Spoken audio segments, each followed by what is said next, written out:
All right. Welcome back to another session of us playing Tomb Raider and taking notes on gameplay while enjoying the gameplay. We have a couple of updates from last time. We have a blinding light to provide a little better lighting,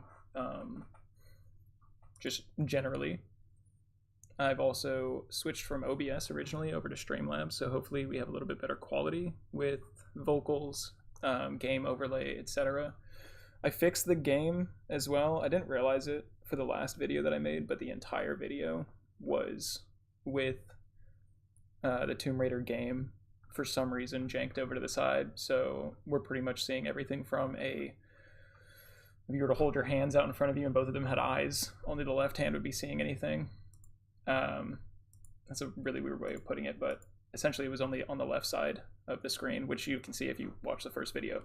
So jumping into Tomb Raider this time, hopefully it'll be a little bit better and actually framed within the whole shot so you can see everything that's going on and the menus don't look absolutely terrible. Also, last time I wasn't able to take notes on game mechanics just because I also didn't have the game in a windowed version.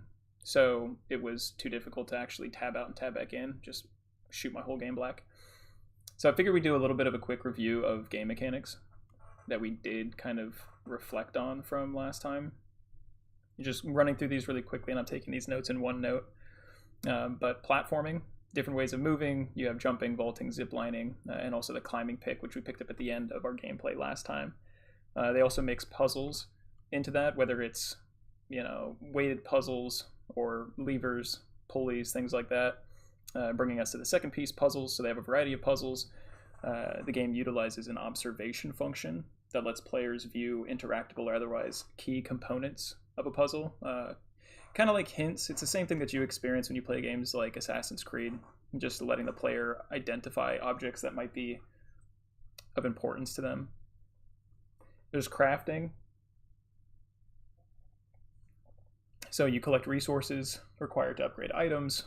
There's only a single resource in this particular game that you need to collect in order to convert into upgrades for all of your items. That's the gun, your pick, etc. They mix in adversaries to make resource collection a little bit more difficult, and they also hide some resources in various objects or enemies. And some are only accessible through separate puzzle actions. So also in the last video, there were a couple instances where there are boxes held up in a net. And in order to access those resources in the crates, you have to find a lit torch and burn that down. Fighting, stealth attacks hand-to-hand, stealth attacks weapon-based, so you can either do it quietly or with a weapon like a bow for silence. Cover is a key component to fighting adversaries. You want to make sure that you're behind cover, which is, I think, a good mechanic to have in fighting type games, at least where projectile weapons are involved. Weapons are pretty varied and upgradable, so that's an interesting addition there too. You can get, I think we upgraded the pistol with like an extended clip from last time. So hopefully we're able to waste more of our bullets, and we'll talk about Lara's kill count when we get back into the game. Enemies, they carry a variety of weapons. I think in the last game we saw enemies with Molotov cocktails, different things that throw at you, bows, shoot at you just with pistols and other firearms. They're unaware of your presence until you make yourself known or enter their line of sight. Also, they cooperate, so if one enemy is attacked within the line of sight of another, more enemies will enter the area. Also, I found it interesting when I was actually reflecting on taking these notes that there were a lot of different little components mixed into this game that you don't really think about until you list them all out like this.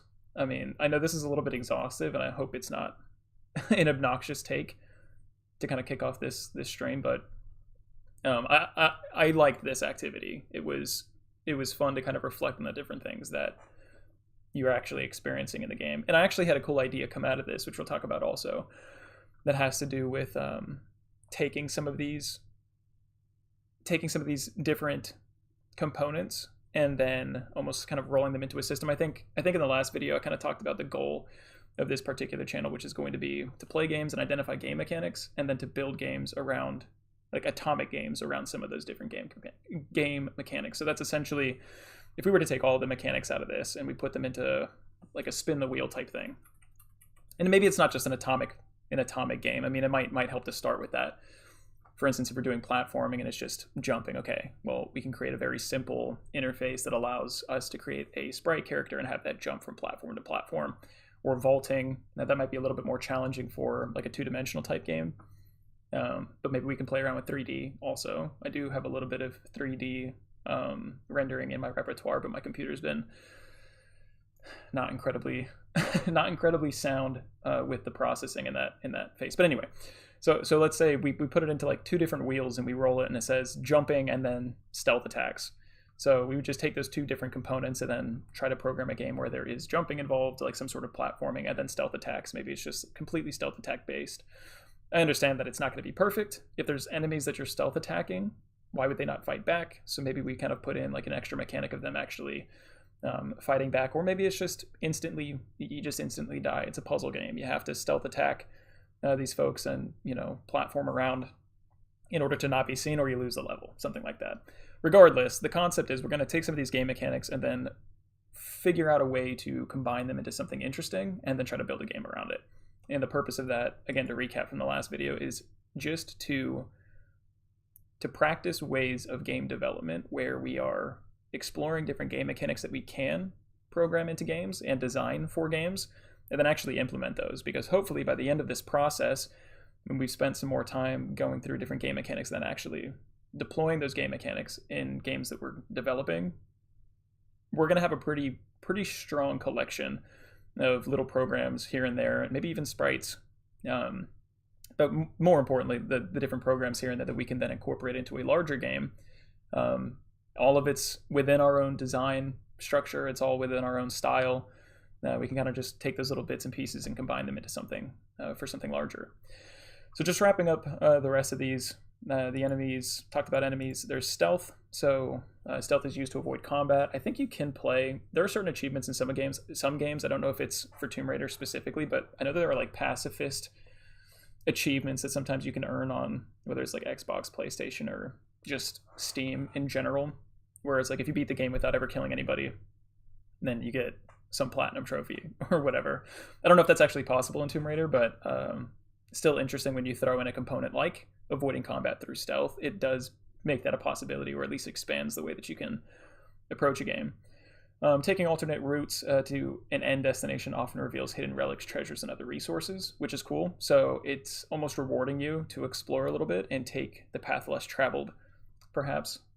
Taking us to our next piece, hidden secrets. They put a myriad of attainable items in the game as you play, which requires the player to go where they may not naturally go in order to acquire these special artifacts. Artifacts carry with them additional lore, backstory, history information that Lara's voice actor reads aloud to the player, which increases immersion, at least in my opinion. Also, there are some, and I'm sure we'll run into another one here because I'm hunting these artifacts now. But when the player turns an artifact around in preview mode, so essentially there were some masks that we found in the last video, where essentially it talks about some lore with this mask, and then if you rotate the mask around, there were some numbers on the inside, and then it continues the monologue about the lore behind that particular artifact in Lara's voice when you actually go and even explore the artifacts themselves. So some really cool immersion and a lot of additional detail that they definitely built into this game. Realistically, I mean, if you're not seeking out these artifacts while you're playing the game, you're probably missing out on a ton of additional effort that they put in just to kind of hide some of these things. Last two, and then we'll get into the game. Dungeons. So dungeons provide additional platforming, puzzling to achieve resource reward at the end. I think we did one almost guided dungeon in the last video after we got the climbing pick, which I note here. You know, after you acquire the climbing pick in the game, there's an obvious path that leads you to a dungeon where the climbing pick is required. So the players essentially introduce both the climbing pick and the dungeon mechanic cleanly. I wanted to include that in here because I think it's really helpful when you take one mechanic and you're able to kind of merge it into a second mechanic, or like introduce two mechanics in a smooth way to the player. And then special gameplay mechanics. For instance, this is like quick time and things like that. So anyway, with that, we're going to go ahead and jump into the actual game. Like I mentioned before, hopefully I have resolved some of the visual issues that plagued us last time, and it's looking much better, and we can actually see what we're doing this time. Yeah, it's the 11% complete one.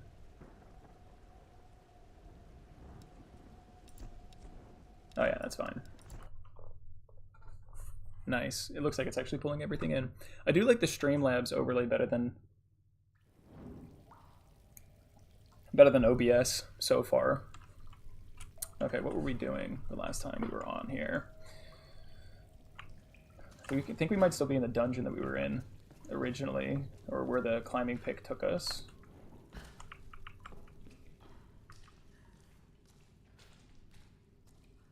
I think we got the resources and then we're on our way out. I can't do that now. Oh, I tried to sprint. I feel like you could at least pick up the pace a little bit. I don't think you're not injured in the legs. Yeah, this is where we were. So essentially, you get the climbing pick. We came in here. Climbing pick allows us to do these things. I think it's with E. Yeah, there you go. So we get to kind of go on those rougher surfaces and explore a little bit farther. We got our bow, our pistol, and the last thing that we talked to, that's a wolf cave we had to go into. I think it just showed us our quest. We got to get to the top of some... We need to get to... Oh, we can climb this, but we need to get to a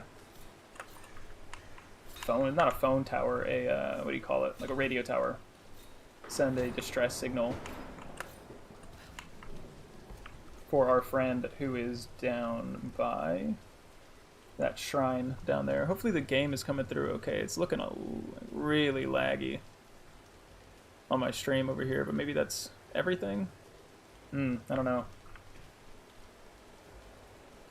Yeah, well, I guess we'll see after this if it's not so great. I'm actually gonna... Give me 1 second. I'm gonna see if I can see what this is looking like.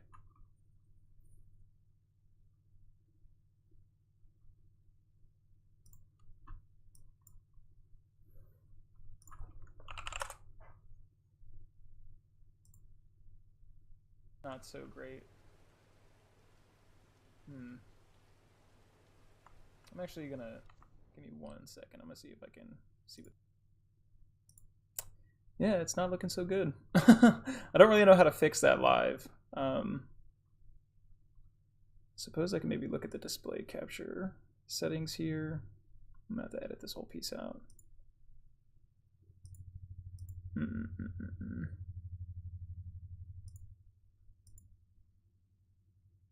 Alright, well, we're gonna see how it goes.